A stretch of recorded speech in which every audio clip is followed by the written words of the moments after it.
Hello everyone, this is Abhurva, legal intern under Lexley Company.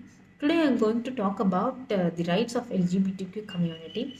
6th September 2018 was not an ordinary day, it was a memorable day for the LGBTQ community. They celebrated this day in the memory of many dead members of this community as they were subjected to centuries of torment, centuries of mind numbing toil. So, what made this day special is that the Supreme Court delivered a verdict of decriminalizing homosexuality by partially striking down the section 377 of the Indian Penal Code because this section 377 was completely controversial to our Indian Constitution, which completely bans discrimination. So, as India, similarly in the case of National Legal Services Authority versus Union of India, the Supreme Court ruled that discrimination on the basis of sexual identity or gender identity is constitutionally prohibited. As India today is marching towards the positivity of the LGBTQ community, as now they can express their sexuality or express their sexual orientation to the public or the society. This doesn't change the thinking and the thought process of some people, which is making very difficult for the LGBTQ community. At first, they fought for their identity. Now that they have achieved their identity, they are fighting for the legal rights which every other citizens has to get.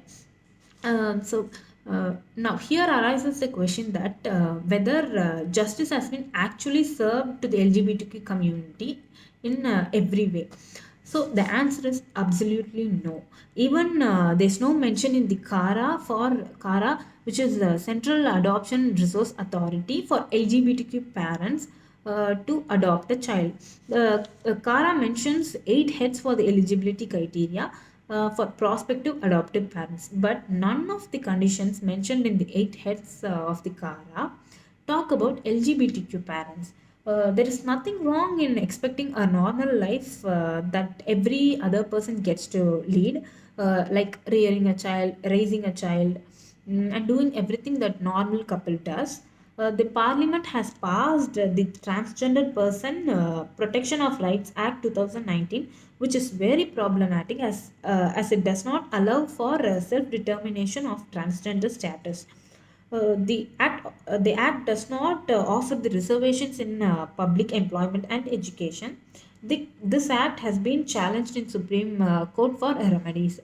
Also, India does not have a comprehensive anti-discrimination code, though the constitution prohibits discrimination that only applies to the government and its instrumentalities.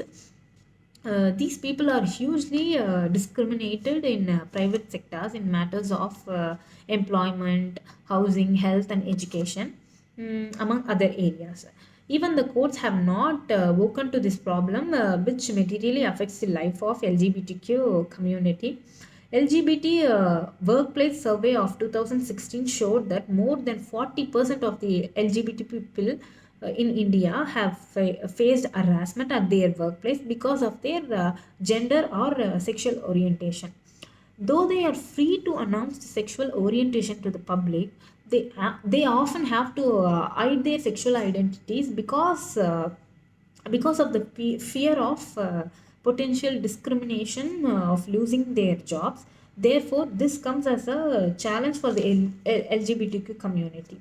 The situation is even more depressing in the case of transgender people who often has poor access to education, face a more violent form of discrimination than other members.